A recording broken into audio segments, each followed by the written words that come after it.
Masih di ekonomi bersama saya Ruli Kurniawan. Ya, kita masih membahas terkait dengan stimulus ekonomi 16,23 triliun dengan 8 plus 4 plus 5 kebijakan.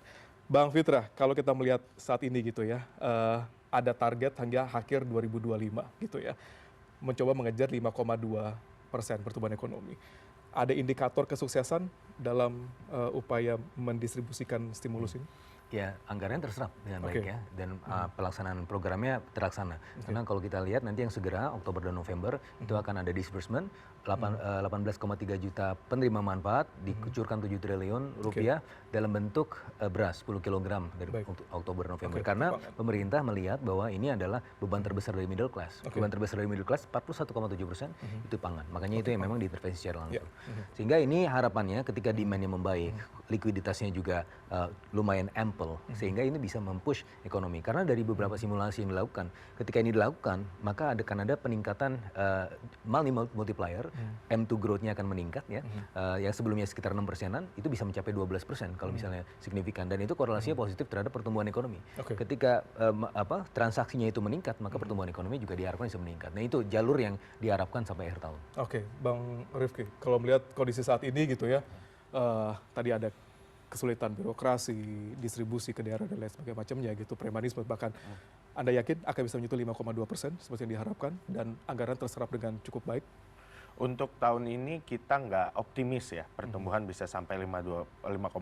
Tapi yang kita harapkan adalah arah pertumbuhan ekonomi ini lebih sehat dan lebih produktif gitu. Jadi kita nggak terlalu masalah apakah sampai 5,2 atau enggak. Tapi kalau dia meningkat dengan struktur yang lebih baid, artinya ada perbaikan di lapangan, deregulasi berjalan baik, daya beli meningkat, itu yang sebetulnya kita pengen lihat gitu. Jadi nggak masalah 5,2%-nya, tapi apakah kemudian upah real meningkat? Gitu. Apakah kemudian formal jobs meningkat gitu. Nah itu yang saya rasa lebih matter saat ini ketimbang mengejar pertumbuhan ekonomi semata.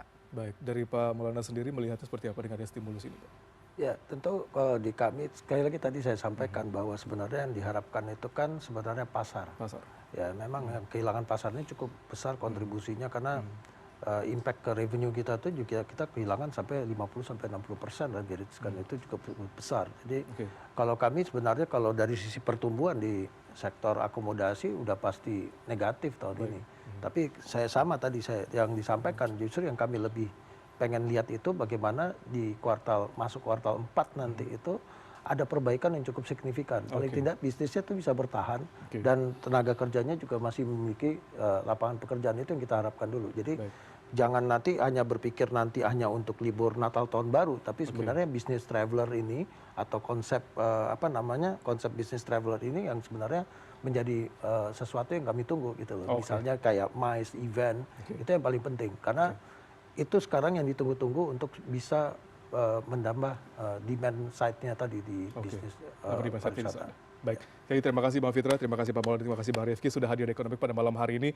Harap kita sama-sama target 5,2% akan tercapai dengan stimulus 16,23 triliun ini. Ada kerja berat di sana untuk bisa mengakselerasi ini semua. Penyerapan anggaran juga sampai ke daerah juga benar-benar bisa maksimal. Ada tadi tim yang akan dibentuk oleh pemerintah untuk bagaimana stimulus ini bisa benar-benar sampai ke level masyarakat. Sekali lagi terima kasih banyak dan inilah akhir dari Ekonomi malam hari ini. Tetap ingat episode kali ini memang udahan, tapi semoga wawasan dan cuan terus berjalan. Saya Ruli Kurniawan pamit undur diri. Terima kasih banyak. Sampai jumpa di episode Ekonomi selanjutnya.